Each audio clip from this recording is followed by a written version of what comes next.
Sir రోజా గారి ప్రస్తావన మరోసారి తెరపైకి వచ్చింది సార్. ఆమె ఓటమి ఖచ్చితంగా ఖాయమంటున్నారు.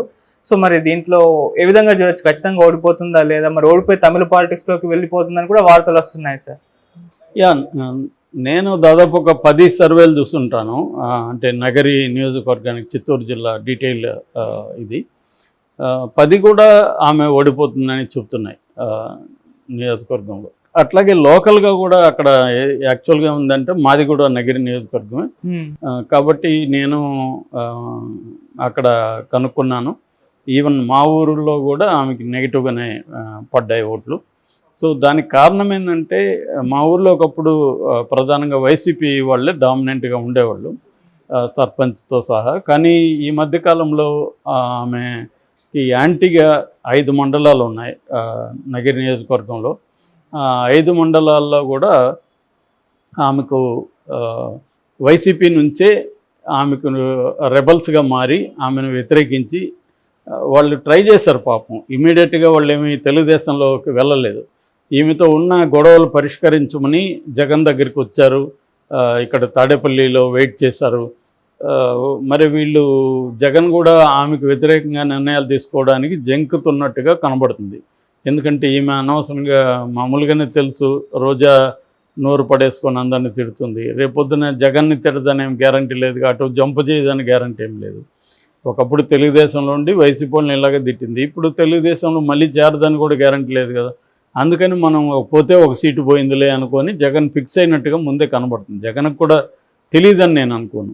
ఎందుకంటే అక్కడ ఆల్రెడీ నగిరి ఇంతకుముందు ఈడిగా కార్పొరేషన్ మాజీ చైర్పర్సన్ జే కుమార్ అని ఉంటుంది, వాళ్ళ హస్బెండ్ కుమార్ అని ఉంటాడు. వాళ్ళిద్దరూ అక్కడ నగిరిలో చాలా స్ట్రాంగ్ అనమాట. అట్లాగే చక్రపాణి రెడ్డి మా ఊరు పక్కన, తను రెడ్డివారి చెంగారెడ్డి వాళ్ళ బంధువు. తనకి చాలా పట్టుంది ఆ ఏరియాలో. తను యాక్చువల్గా శ్రీశైలం చైర్మన్, శ్రీశైలం బోర్డు ఉంది కదా, ఆ బోర్డు చైర్పర్సన్ కూడా ఆయన. సో ఇంతకుముందు సో వీళ్ళందరూ ఇటు వడమలపేట, పుత్తూరు, నగరి, విజయపురం అండ్ నిండ్రా, ఈ 5 మండలాల నాయకులు కూడా మురళీధర్ రెడ్డి అని ఇంకొక రాజు ఎవరో ఉన్నారు. ఇలాగా అక్కడ ఏంటంటే మొదలయార్సు, రాజులు, తర్వాత కొంతవరకు కమ్మ, రెడ్డి, ఈ కులాలు బలంగా ఉంటాయి. ఎస్సీ ఎట్లాగో ఉంటారు. సో మామూలుగా రోజా బలం ఏంటంటే ఈ 5 మండలాల్లో ఇప్పుడు నేను చెప్పిన ఈ నాయకులకు అందరికి కూడా ఆయా మండలాల్లో బలం ఉంది. సో వాళ్ళందరూ కూడా సపోర్ట్ చేశారు. గతంలో సపోర్ట్ చేసే రోజా 2 సార్లు కూడా 2014లో ముద్దుకృష్ణనాయుడు ఉన్నప్పుడు ఆయన మీద 800+ ఓట్లతో తేడాతోనే గెలిచింది ఆమె. తర్వాత ఇప్పుడు ముద్దుకృష్ణనాయుడు కొడుకు మీద కూడా ఆమె గెలిచింది ఎంత, 2019లో ఓన్లీ 2000+ ఓట్లతోనే. ఆమె ఇప్పుడు కొంత 10,000 లేకపోతే 5,000 మెజార్టీ అనేది ఇప్పుడు రాలే. ఈ 2 సార్లు కూడా చాలా టైట్గానే గెలిచింది. నిజానికి లాస్ట్ ఎన్నికల్లో 2019లో మనం చూసాం, స్టేట్ వైడ్ జగన్ వేవ్ ఉంది.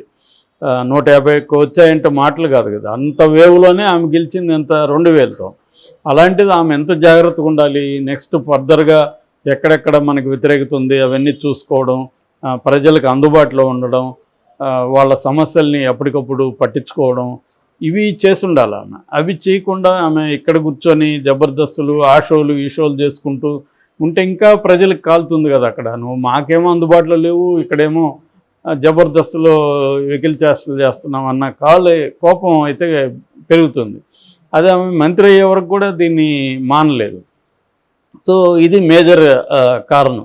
రెండోది, అక్కడ ఉన్న నాయకులందరితో గొడవలు పెట్టుకోవడం. అట్లాగే వీళ్ళ 2 బ్రదర్స్ అక్కడికి వెళ్ళి రకరకాల అవినీతి కార్యక్రమాలు కావచ్చు, కుంభకోణాలు కావచ్చు చేశారని. పుత్తూరు నుంచి ఒక కౌన్సిలర్, ఆమె లేడీ, ఆమె కూడా ఓపెన్గా వచ్చి మీటింగ్ పెట్టి నా దగ్గర డబ్బులు తీసుకున్నాడు వీళ్ళ బ్రదర్ కుమారస్వామి రెడ్డి, 70 లక్షలు అడిగారు, నేను 40 ఇచ్చాను, ఇంక 20 ఎంత ఇచ్చాడు, మిగతాది ఇవ్వలేదు అని ఆమె ఓపెన్గానే పెట్టింది. దాని మీద ఏదో ప్రతిజ్ఞలు అవి ఇవి దేవుడు ముందు ఇవేవో మాట్లాడింది. కానీ దాన్ని అసలు అంత దూరం రాకుండా చేసుకొని ఉండగలగాలి.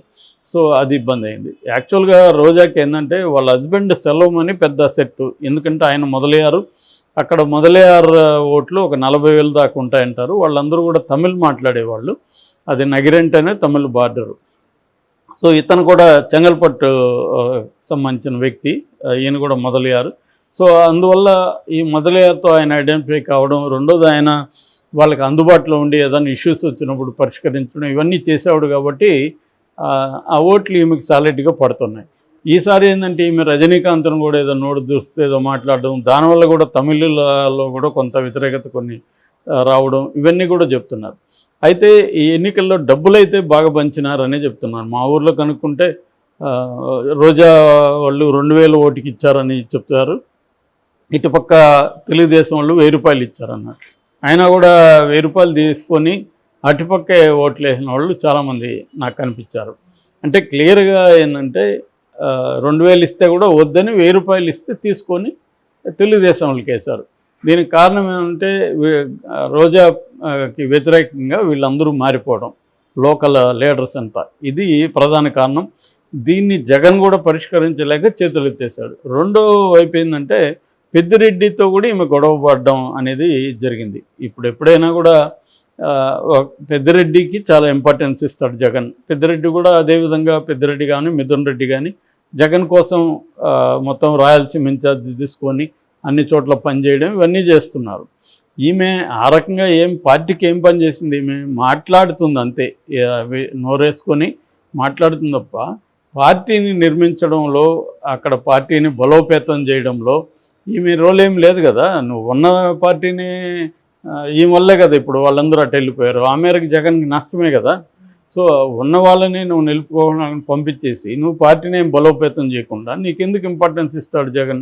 ఒకటే ఒక కారణం ఏంటంటే ఈమె ఒక మహిళ, తను ప్రత్యర్థుల మీద నోరేసుకొని గట్టిగా మాట్లాడగలదు. ఇలాంటి వాళ్ళు మనకు ఒకరిద్దరు అవసరం అని జగన్ ఆమెకు ఇంపార్టెన్స్ ఇస్తున్నాడు తప్ప వేరే కారణం ఏమీ లేదు. ఆమె పార్టీని అభివృద్ధి చేసింది ఏం లేదు, ఆమె గెలుస్తుందని కాన్ఫిడెన్స్ లేదు. తర్వాత లోకల్ లీడర్లంతా ఆమె వల్ల బయటికి వెళ్ళిపోయారు. ఇటువంటి అనేక నెగిటివ్ పాయింట్స్ ఆమెకి ఎక్కువ కనిపిస్తాయి. ఓకే. సో ప్రధానంగా ఎమ్మెల్యేలు ఎవరైనా కూడా వాళ్ళకి విపరీతమైన కరిష్మా ఉండి అక్కడ ఏదో ఒక గుడ్డి నమ్మకం మన బాలకృష్ణలాగా ఏదో ఉండాలి. అట్లా లేనప్పుడు ఏం చేయాలి? రోజా లాంటి వాళ్ళకి అవేమి ఉండవు, అంత కరిష్మా ఏమి ఉండదు ఆమెకి.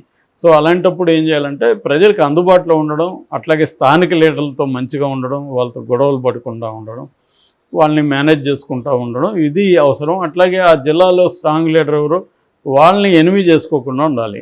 ఇవన్నీ ఆమె ఏవేవి చేయకూడదు అనే దానికి ఒక నెగిటివ్ ఎగ్జాంపుల్ లాగా మిగిలిపోయింది. సో ఈ కాంటెక్స్లో ఆమె ఓడిపోతుంది అనేది ఖాయం అనేది అందరూ చెప్తున్నారు.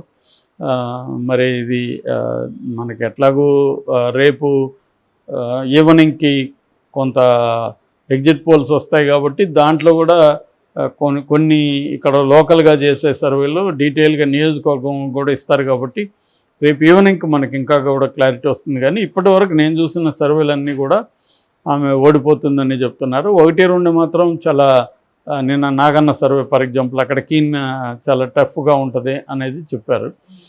నాకు తెలుసు అక్కడ టఫ్ కాదు, ఖచ్చితంగా ఓడిపోయే అవకాశాలు ఎక్కువ ఉన్నాయి. ఆమె కూడా ఎన్నికలు అవగానే వైసీపీ వాళ్ళు నాకు వ్యతిరేకంగా పనిచేశారు, నేను ప్రతి ఊర్లో కూడా వాళ్ళు నాకు ఓట్లు వేయద్దని చెప్పారు, తెలుగుదేశంల కంటే వీళ్ళే నాకు నష్టం చేశారని వాపోయింది.